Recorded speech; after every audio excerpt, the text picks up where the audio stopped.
Es increíble lo que sucede en el país, colombianos y colombianas, porque cae nueva trampa de Tomás y Álvaro Uribe Vélez, en el que buscan, en pocas palabras, manipular a la justicia a sus propios intereses, a como se dice coloquialmente, a lo que se les venga en gana. Incluso compran abogados para deslegitimar el trabajo de la jueza 44, Sandra Heredia, y hasta el plan y estrategia de buscar extradición de manera inmediata para sus adversarios políticos. Esto generó un fuerte choque, una fuerte crisis por parte de los miembros del Centro Democrático, y lo vamos a evidenciar de la siguiente manera, porque miren la columna que publica Daniel Coronel: la Feria de las Flores. El multimillonario Tomás Uribe no ha parado de amenazar desde el final del juicio que terminó con la condena de su padre. Ha vaticinado que el senador Iván Cepeda, víctima y no denunciante en el caso del expresidente, lo van a extraditar bajo un cargo inventado por él. Su profecía coincide con las maniobras del abogánster Diego Cadena para incriminar a Cepeda y al abogado Miguel Ángel del Río con el narcoemprendimiento de leche en polvo al exterior, usando sus fanfarroneadores contactos con agentes federales de los Estados Unidos. El primogénito del expresidente también ha sido impulsor de la infame teoría según la cual el fallecimiento del senador Miguel Uribe Turbay está relacionado con la condena de su padre, equiparando un crimen a leve con un proceso judicial en el que el expresidente ha tenido todas las garantías, hasta traspasar los límites del abuso, y usa su poder para presionar con marchas y opiniones pretendidamente calificadas a sus jueces presentes y futuros. Y miren una de esas declaraciones en dichos momentos del mismísimo Tomás Uribe. Y en el último mes Colombia perdió a dos de los principales líderes de la oposición. Miguel Uribe está en el hospital en un coma. ¿Y quién lo tiene allá? Los señores de la FARC, que hoy están en el Congreso y que tienen un heredero senador, que es el mismo que puso tras las rejas a Álvaro Uribe. Siempre han culpado al senador Iván Cepeda, y ahora más que lanza oficialmente su precandidatura presidencial. Están bastante asustados todos los miembros del Centro Democrático. Incluso, miren lo que sigue: la solapada criminalización de la jueza Sandra Liliana Heredia, que dictó la sentencia, de la fiscal Marlene Orjuela, que se atrevió a acusar, y de las dos juezas que con valor e independencia se negaron a precluir el caso, está acompañada por una estrategia jurídica y, en este caso, mediática. Tomás ha dicho que la mejor manera de lograr un juicio justo es que se debata el caso en foros académicos. Por un albur extraño, cada deseo del adolescente de 44 años se convierte pronto en realidad. Unas semanas después de su trino, surgió un foro aparentemente académico, pero no de debate. El blog de Derecho Penal y Criminología de la Universidad Externado de Colombia está ahora dedicado a atacar la sentencia de la juez Heredia. O sea, el plan de Tomás Uribe se sigue ejecutando. Pero no solo eso. Miren lo que dice Coronel. Están buscando que esto sea el boom mediático y otra estrategia jurídica, tratando de comprar abogados de renombre en el país. Coincide la aparición de esas publicaciones con informaciones insistentes, según las cuales allegados al expresidente Álvaro Uribe están buscando abogados para desacreditar la condena. Miren eso. Uno de los nombres mencionados fue el del exministro Yesid Reyes, precisamente director del Departamento de Derecho Penal y Criminología de la Universidad Externado de Colombia. Tengo enorme respeto y gratitud por Yesid Reyes, quien cuando litigaba tuvo la generosidad de representarme pro bono en un caso, Lo busqué cumpliendo mi deber de verificar y con la esperanza de que todo fuera un rumor, pero no es así. El doctor Reyes me contó que hace unos días lo llamó una persona llegada a Álvaro Uribe Vélez, a quien no quiso identificar. Él afirma que le preguntó que si quería ir a la Feria de las Flores, cuando por amabilidad respondió que algún día le gustaría ver el desfile de los silleteros. El misterioso interlocutor le respondió que el evento era esa misma semana y que le iba a mandar inmediatamente el tiquete para que fuera a Medellín a ver la feria y de paso visitara a Álvaro Uribe Vélez, quien estaba en su finca El Capricho en Río Negro. Aprovechás y saludás a Uribe, le dijo. Reyes asegura que declinó gentilmente la invitación a las Ferias de las Flores, con escala para rendir vasallaje al condenado. Poco después recibió un mensaje de WhatsApp en el que el hombre le decía que a las 4 iba a estar con Álvaro Uribe Vélez y le pregunta si podía llamarlo a esa hora. No alcanzó a responder el mensaje porque el incógnito remitente lo borró. Insistí en que me informara quién había sido el mediador, pero el exministro prefirió mantener la reserva. Agregó que no creía que eso fuera iniciativa de Uribe, que no pensaba ir por allá, ni meterse en eso, ni le interesaba el tema. Sin embargo, hay una circunstancia llamativa que muestra que al doctor Reyes en algún momento sí le empezó a interesar el tema. La Feria de las Flores terminó el 10 de agosto y apenas 3 días después, el miércoles 13, Yesid Reyes publicó una columna titulada La escurridiza figura del determinador. Allí el profesor ataca la sentencia que condenó a Álvaro Uribe Vélez. Miren las circunstancias y cómo el mismísimo Tomás Uribe ha venido permeando a los diferentes abogados reconocidos del país. Muy pronto el blog se fue nutriendo con la opinión de varios abogados que se suman a la ofensiva. Por ejemplo, Juan David Bassani, socio de María Paulina Riveros, quien fuera la vicefiscal de Néstor Humberto Martínez, el testigo más importante de Uribe en el juicio. Bassani ya lleva 2 intervenciones en el blog y así sucesivamente. Le pregunté al doctor Hernando Parra Nieto, rector de la Universidad Externado de Colombia, por su opinión sobre el uso de este espacio académico. Su respuesta fue esta: mil gracias, estoy en España y por lo tanto la decanatura ha estado al tanto esta semana. Pero con gusto las reviso y comentamos.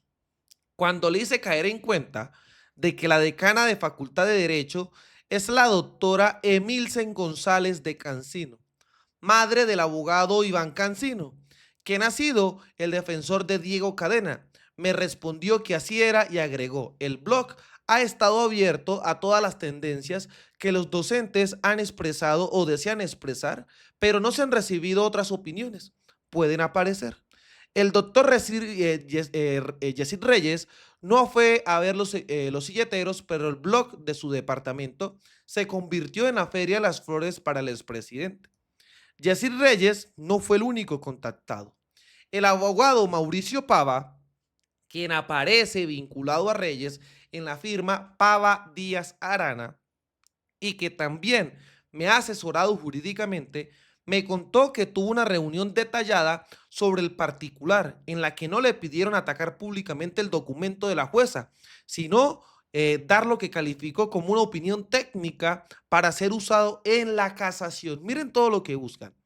Pava me dijo que él aún no había leído la sentencia, que no cree que acepte la oferta, pero que tal vez quizás de pronto podía explorar si se presentaron errores de hecho o de derecho en la condena.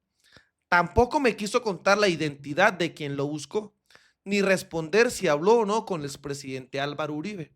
Su silencio fue total sobre la existencia de ese encuentro. Fue entonces cuando le preguntó cuál había sido su visita más reciente a Medellín y contestó: fui para el Congreso Colombiano de Derecho Procesal. Ese congreso empezó el 11 de agosto, un día después de la terminación de la Feria de las Flores. Interesantes todo esto que cuenta Daniel Coronel. Y miren cómo Tomás Uribe sigue utilizando su poder, su buen billete, para permear los abogados a través de su conocimiento jurídico y demás, atacar la sentencia de la jueza Sandra Heredia para utilizarla en la casación y así tratar de absolver a Álvaro Uribe Vélez. Incluso recordemos la información que en su momento daba a conocer el mismísimo abogado Miguel Ángel del Río sobre todos estos planes de entrampamiento de los Uribe. Y como nos dimos cuenta, una información muy valiosa que el pueblo colombiano debe conocer, debe saber. Porque no necesitamos este tipo de ataques. Necesitamos es un país bajo la construcción de paz y reconciliación para brindarle a nuestras futuras generaciones un mejor territorio, una mejor región, unas mejores ciudades, porque desafortunadamente nosotros no hemos tenido ese privilegio. Pero aquí seguimos trabajando, porque del Catatumbo construimos paz, paz y paz. Y no solo eso, también reconciliación. Y han habido en la historia de la humanidad pactos de todo tipo, pactos criminales, pactos en busca de lograr cambios estructurales, pactos criminales, indudablemente, los pactos, por ejemplo, de Marco Bruto para asesinar a Julio César, los pactos para asesinar también al rey Agamenón por parte de Clitemnestra en la historia griega. Y hemos tenido, evidentemente, alianzas que buscan mejorar la humanidad o denigrarla. El pacto al que me referiré hoy, que es de menor envergadura, indudablemente no es de menor calado para mí, porque implica el daño a mi honra, a mi reputación y a la del senador Iván Cepeda de manera fundamental. Y esto inicia incluso mucho antes de lo que se pueda prever o de lo que se pueda advertir. En las primeras semanas del mes de mayo, mi cliente Manuel Castañeda, mejor conocido como el narcochofer, me pide una cita urgente para comentarme un tema que para mí era importante y trascendental. Y era que había sido abordado por parte del abogado Diego Cadena con un propósito establecido. Y el propósito era, en ese momento, deshonrarnos o atacarnos, o bien a nuestra integridad personal, o bien a nuestra integridad moral. Y una de las grandes advertencias que me hace en ese momento Manuel Castañeda a mí, en mi oficina, es que el abogado Diego Cadena está interesado en conocer o en infiltrar mi esquema de seguridad y en infiltrar además mi oficina de abogados y relacionarme a mí y al senador Iván Cepeda con personas dedicadas al narcotráfico, fundamentalmente personas que hacían parte de la estructura de las disidencias de las FARC.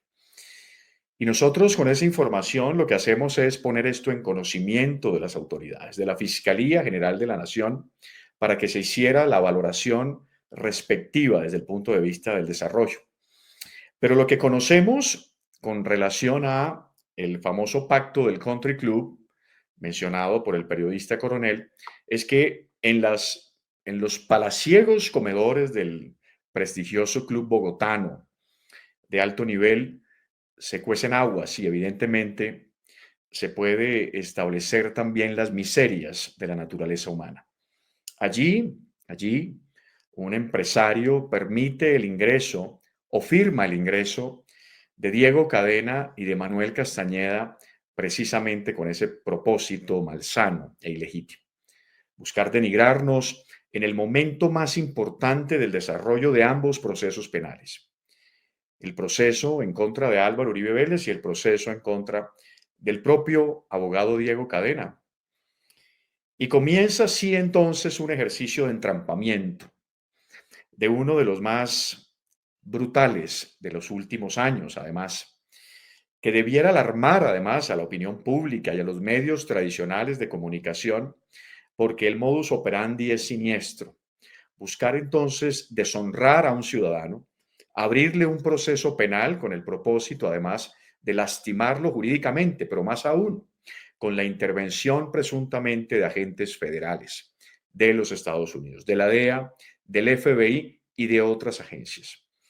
Y vincularnos además con el narcotráfico y seguramente abrir un indictment en los Estados Unidos en contra de nosotros a través de falsedades.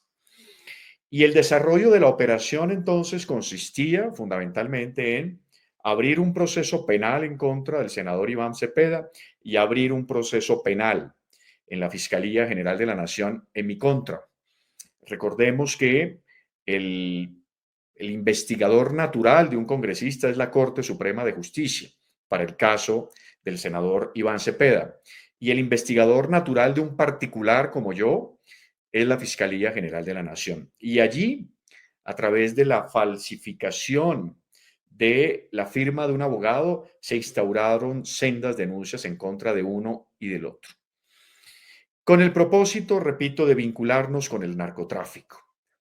Iremos hasta las últimas consecuencias para establecer qué fue lo que pasó y que esto mañana no se repita en contra de cualquier colombiano cuyo único propósito sea el de hacer justicia, porque hemos dedicado toda la vida fundamentalmente a hacer justicia, esa obsesión personal para mí, desde el punto de vista de mi rigor jurídico. Y entonces fue allí, en ese club, donde se planea esa estrategia criminal que tendría entonces, seguramente, de haberse dado evolución a eso, un impacto fundamental antes de la audiencia de sentido del fallo en contra de Álvaro Uribe Vélez y en contra del abogado Diego Cadena. La pregunta es qué hubiese pasado si unas semanas antes de ese sentido el fallo sale un escándalo relacionándonos a nosotros, a Iván Cepeda como víctima y a mí como representante de víctima de la señora Deyanira Gómez y del propio Juan Guillermo Monsalve en asuntos relacionados con el narcotráfico. Habría sido la deslegitimación del proceso penal. Por fortuna, mi cliente Manuel Castañeda me avisa con suficiente antelación para nosotros poner en conocimiento de las autoridades y después en conocimiento de la opinión pública lo que estaba pasando. Y ya sabemos lo que ocurre después. El sentido del fallo condenatorio en contra de Álvaro Uribe Vélez con la sentencia a 12 años de prisión, en ese momento de prisión domiciliaria, y la reciente condena en contra del abogado Diego Cadena, precisamente por soborno en actuación penal, en el caso de la picota de Juan Guillermo Monsalve. Y es que la historia de Colombia ha estado robustecida y alimentada por entrampamientos, falsedades, que buscan entonces, cuando no pueden derrotar a un ser humano a través del ejercicio profesional, a través de la ley, buscan entonces derrotarlo a través de lastimar su integridad moral. Pero más aún, lastimar su integridad personal porque, si no de otra manera, ¿qué hacían estas personas preguntando o cuestionando sobre mi esquema de seguridad? Un esquema de seguridad que me ha entregado con ocasión o se me ha sido entregado con ocasión a muchísimos años de litigio y enfrentarme a diferentes formas de poder. Y una infiltración a mi esquema de seguridad sería fundamentalmente preparar un ataque sicarial en mi contra seguramente. Y evidentemente un ataque a mi integridad moral, que era lo que estaban ambicionando.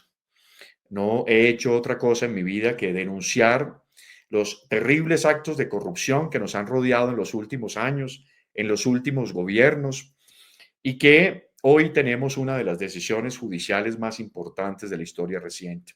Que valga la pena advertirlo aquí, no es una decisión política, es una decisión jurídica. ¿Qué dirán entonces aquellos que advertían que la decisión en contra de Álvaro Uribe Vélez era política con la condena de Diego Cadena? Ha sido condenado precisamente por los mismos hechos por los que fue condenado Álvaro Uribe Vélez y hablan entonces de absoluciones en favor de Diego Cadena. Eso no es cierto. Diego Cadena fue condenado por las autoridades y sobre otros hechos que estaban siendo llevados a juicio, pues no consideró el juez competente que había méritos para una responsabilidad penal. Recordemos que lo mismo ocurrió en el caso o en la decisión de Álvaro Uribe Vélez, de 7 hechos que se estaban investigando y que fueron llevando a juicio. 2 de ellos o sobre 2 de ellos no se pudo establecer la responsabilidad penal y nadie ha dicho que entonces fue absuelto. Álvaro Uribe Vélez fue condenado precisamente por 5 hechos fundamentales. Diego Cadena fue condenado por un hecho de 2 que habían sido llevados a juicio. Sobre ese aspecto, también ejerceremos el respectivo recurso de apelación para que el tribunal evalúe la posibilidad de revocar y que finalmente también se le sancione por el hecho de Carlos Enrique Vélez. Pero el tema fundamental aquí es un pacto criminal que tiene como propósito en uno de los clubes más respetables y de mayor nivel desde el punto de vista jerárquico en la sociedad, la forma de lastimar a 2 ciudadanos que no han hecho otra cosa que dar la vida por la justicia. Y serán las autoridades los que establezcan qué hay más allá, esa mezcla de empresarios poderosos, esa mezcla de la gran jerarquía social asociada precisamente con criminales con el único propósito de lastimarnos. Es este fundamentalmente uno de los capítulos recientes más oscuros de la historia judicial, este entrampamiento que, si bien es cierto, es absolutamente necesario ponerlo en conocimiento de las autoridades, también la opinión pública tiene que estar alertada, porque esto no es otra cosa que un daño fundamental a la democracia. Como siempre, sus comentarios, quedo muy atento a todo lo que nos escriban, los aportes que nos puedan dar sobre aquellos temas que les puedan interesar. Para mí siempre un honor aquí acompañarlos en estos espacios que, repito, para mí, más allá de los estrados y más allá de las intervenciones que uno pueda hacer, es un espacio absolutamente legítimo donde hay una soberanía y una autonomía de temáticas que pueden interesarlos a ustedes. Un abrazo especial y nos veremos muy pronto. Para así ayudar desde un granito de arena a la construcción de un mejor Colombia. Así que a todos soy libremente, aquí las cosas como son. Nos vemos en un próximo capítulo. Hasta pronto.